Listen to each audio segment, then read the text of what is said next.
Setelah banyak spekulasi beredar mengenai keberadaan putri sulungnya, Laura Mezzani atau yang akrab disapa Loli, Nikita Mirzani akhirnya memberikan klarifikasi.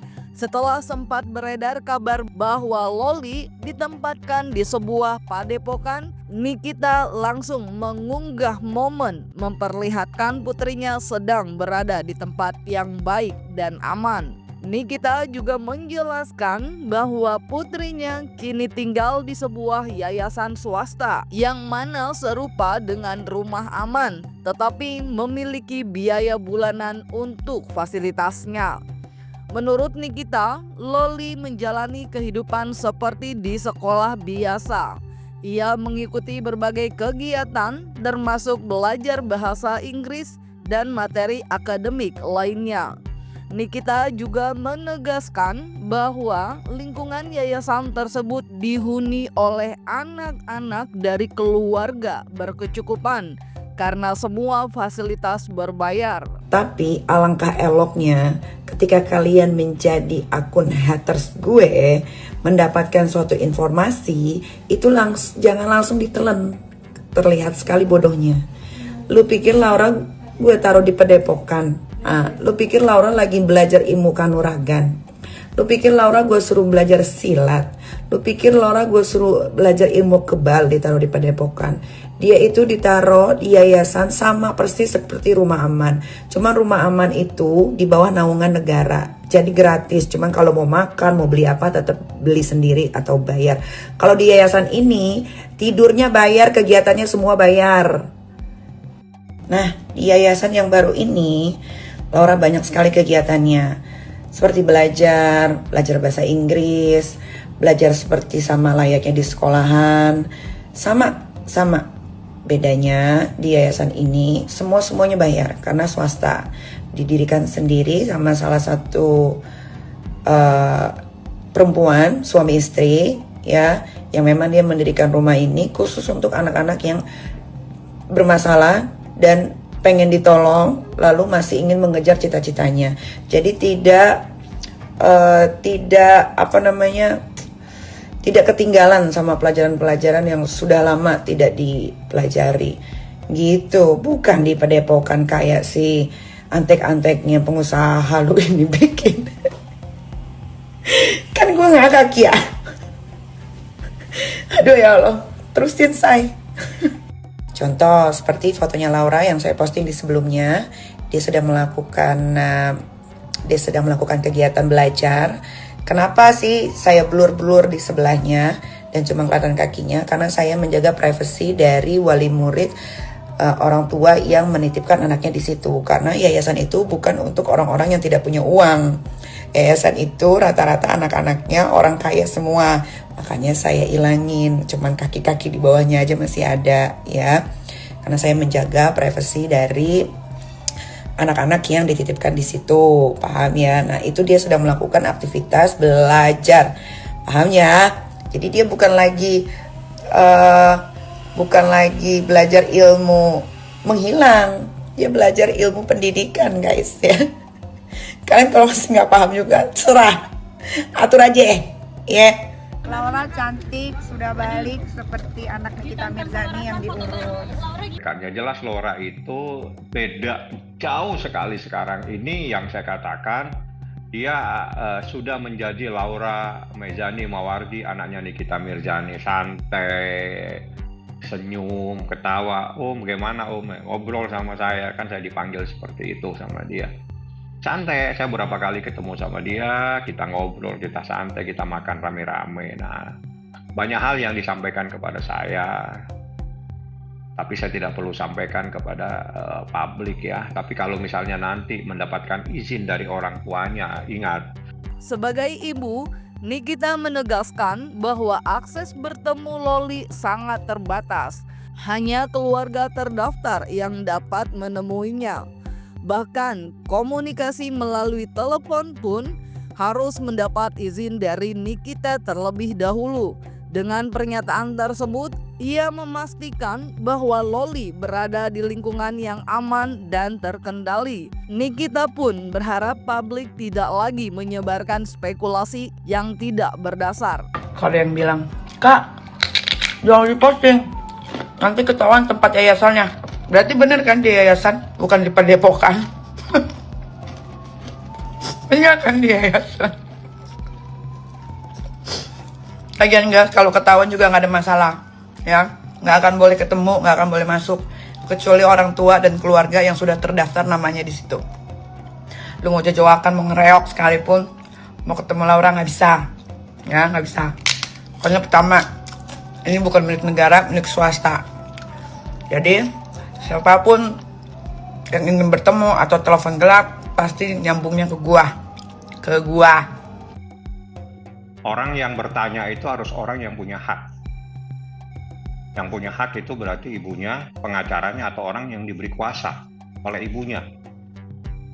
Jadi orang-orang yang tidak ada haknya, tidak punya hak, tidak punya diberi amanah, saya tidak akan menanggapi karena itu melanggar hukum kalau saya tanggapi. Seperti itu aja. Jadi nggak penting buat saya mau bilang apa saja. Yang jelas yang tahu keadaannya adalah saya beserta penyidik. Dia tidak punya kewenangan. Dia tidak mempunyai hak. Nggak usah tanya-tanya lah anaknya orang ada di mana, ya. Nikita Mirzani juga membagikan momen lain yang mengejutkan publik.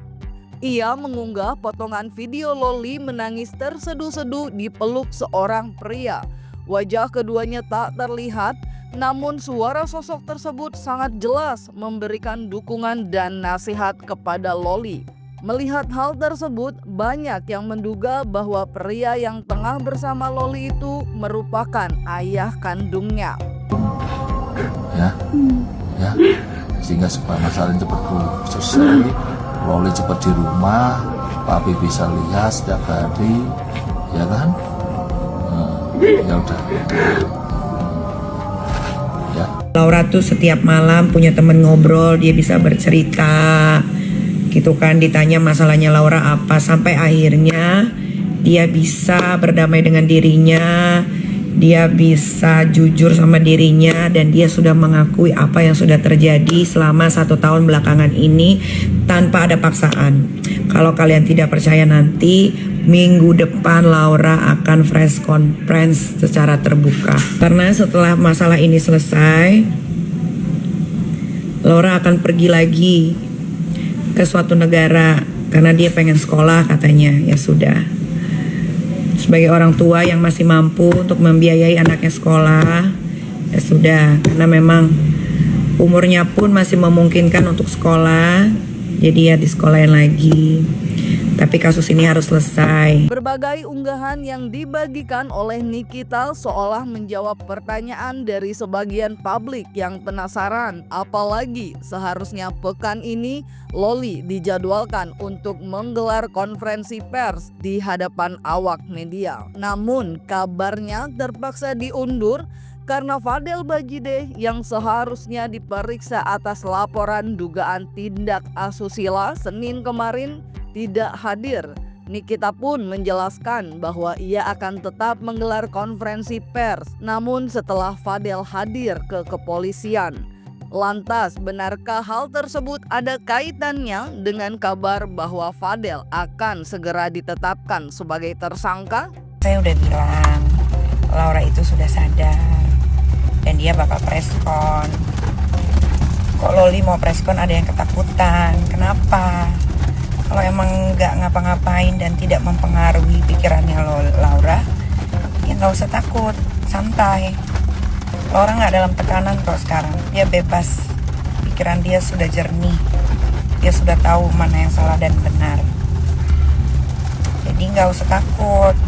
Kalau Laura yang mau preskon ada yang ketakutan, kan lucu ya. Loli sehat ya sekarang ya? Sehat. Minggu depan dia bakal hadir. Minggu depan ada capek ya. Ya tunggu aja. Namun di saat Nikita Mirzani terang-terangan memperlihatkan kondisi Loli yang disebut sudah berubah, Fadel Bajideh memberikan reaksi yang membuat publik heran. Lewat unggahan di media sosial, ia membagikan foto saat dirinya dan Loli saling berpegangan tangan. Fadel juga menuliskan kalimat yang menggambarkan janjinya untuk setia kepada sang kekasih. Padahal sebelumnya, Nikita sempat membagikan foto Loli bersama seorang pria. Namun Fadel dengan tegas menyatakan bahwa dirinya tidak percaya.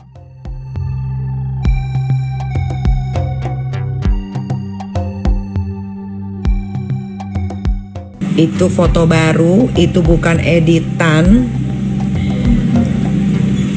Kenapa gua hapus lagi? Ya karena nanti akan jadi pemberitaan yang digoreng-goreng. Jadi yang penting kalian sudah lihat dan sudah di capture juga sama banyak orang kan. Itu adalah foto dan muka Laura terbaru. Ya, itu tidak ada edit mengedit. Itu foto di yayasan waktu saya sedang menjenguk. Jadi kalau ada yang bilang itu foto lama karena kan Laura sekarang pakai hijab. Sekarang Laura sudah tidak berhijab. Buat kalian semua yang mungkin di media sosial yang langsung DM ke gua pun banyak, oh Fadel dia punya pacar baru. Alhamdulillah. Seperti itu, alhamdulillah. Jadi alhamdulillah. Iya, alhamdulillah karena dia bahagia. Tapi kan ini belum ada kebenarannya. Saya tahu, tapi saya tidak boleh menyampaikan, berarti saya membocorkan proses penyidikan. Nanti saja kalau sudah ada terjadi sesuatu, Anda tanyakan ke Humas. Gitu ya. Jadi prosesnya itu sudah berjalan dengan proses yang dilakukan, proses pemeriksaan, ada visum, ada ahli dan sebagainya. Nah, soal menilai adanya dua alat bukti itu penyidik yang menilainya. Kenapa dia menjadi tersangka, itu saya pikir itu menjadi ranahnya penyidik dan itu tidak boleh disampaikan kecuali dalam proses di persidangan. Seperti itu. Kalau saya tahu apa yang akan terjadi, saya tahu. Yakin akan kesetiaan cinta Loli kepada dirinya, Fadel bahkan kabarnya sudah siap melamar sang kekasih. Ia mengaku akan menunggu sampai 28 Mei 2025 mendatang, di mana Loli akan berusia 18 tahun dan dinyatakan dewasa secara hukum. Fadel yakin saat itu Loli akan dapat menentukan pilihannya sendiri tanpa ada tekanan dari sang ibu alias Nikita. Mengetahui niat Fadel tersebut, Nikita pun menunjukkan betapa dirinya sangatlah merasa tidak sudi. Kita ngapain soal pengen dilamar sama Fadel gimana kan? Nanti bakal dibuktiin aja sampai dia dewasa, ya kan 4 bulan lagi lah, 3 bulan lagi. 28 Mei, bener, itu 28 Mei kita buktiin apakah itu benar atau tidak, seperti itu. Karena itu baru hanya foto, belum video, belum juga nanti pada saat dia ada vlognya atau apa, ya seperti itu.